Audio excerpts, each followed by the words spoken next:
Okay, so this demonstration, Katie here is holding onto the rope. On the other end is Sammy.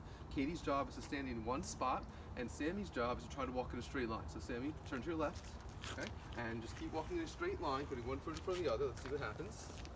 Okay, you can see she is trying to walk in a straight line, and yet she's tracing out the shape of a circle.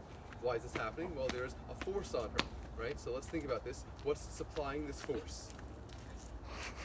Right, it's the tension of the rope. Keep going, Sam. And which way is that force directed?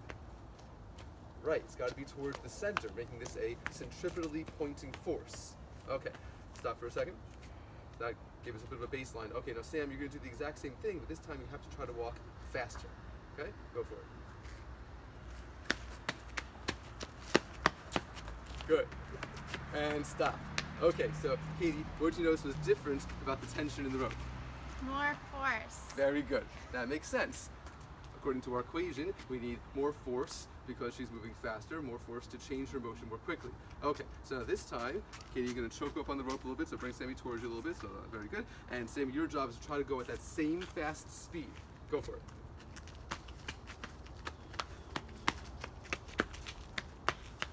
Okay, and stop. All right, so Katie, what did you notice happened to the tension of the rope that time? More tension. What did we change that time? The radius, right? We make the radius smaller, we made the force larger. Very good. Okay, so Katie, Sammy, you're going to move out of the way, and this time I'm going to take up the rope at that same distance. Hold on to it. Here we go.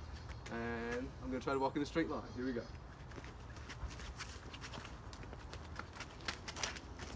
Okay, so what did you notice was different about the force that time? More force. What did we change that time? Right, the mass. I have more mass than Sammy does, so I have more inertia, more tendency to move in a straight line. It requires more force to maintain that circular motion. Okay, we're going to do it one more time, but after I'm going for a little bit of time, I'm going to let go of the rope, and let's see what happens to me. You ready? Here we go.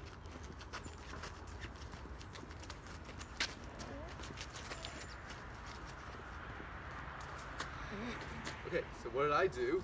I walked in a straight line. Why do I walk in a straight line? Because objects don't want to go in circles, objects try to move in straight lines. Once I let go of the rope, there was no more force to change my motion, and I moved off tangent to the circular path.